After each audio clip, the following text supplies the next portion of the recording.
News at 6. And thanks for joining us tonight. I'm Shannon Miller. Today, Ukraine's President Volodymyr Zelenskyy spoke with U.S. lawmakers about the dire situation in his country.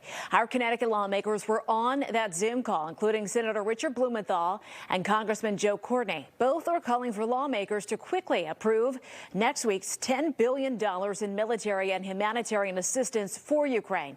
They both marveled at the Ukrainian leader's strength through this time, with Blumenthal calling the meeting heart-gripping. So will today's meeting help? NBC's Chris Ballone has more on that and the latest on Russian President Vladimir Putin's attack on Ukraine.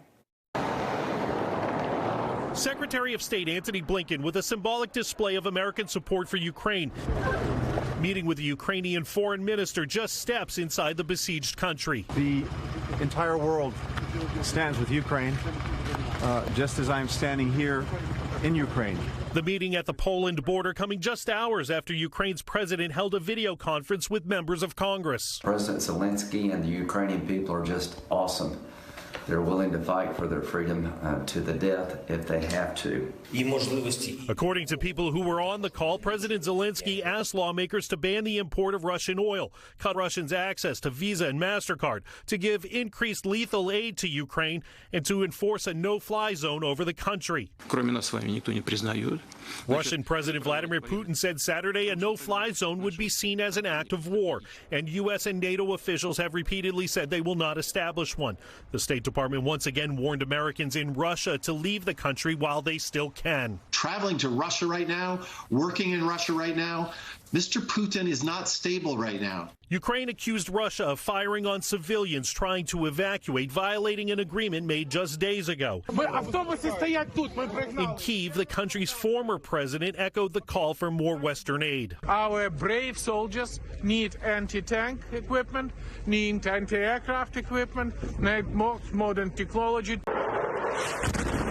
A third round of peace talks is scheduled for Monday. Chris Ballone, NBC News, Washington. Back here in Connecticut, people continue to show their support for Ukraine. A small group rallied outside the state capitol this afternoon, urging the U.S. and NATO to help Ukraine. At the end of the day, we're all facing the same threat, one sooner, one later. And we need to fix it now, or we're going to have much worse situation going forward. Just one of several Ukraine rallies happening today. We will continue to follow the very latest updates out of Ukraine and how all of you in Connecticut are supporting the country here. For a look on that, you can see updates online, on air, and on our social media pages, and of course the NBC Connecticut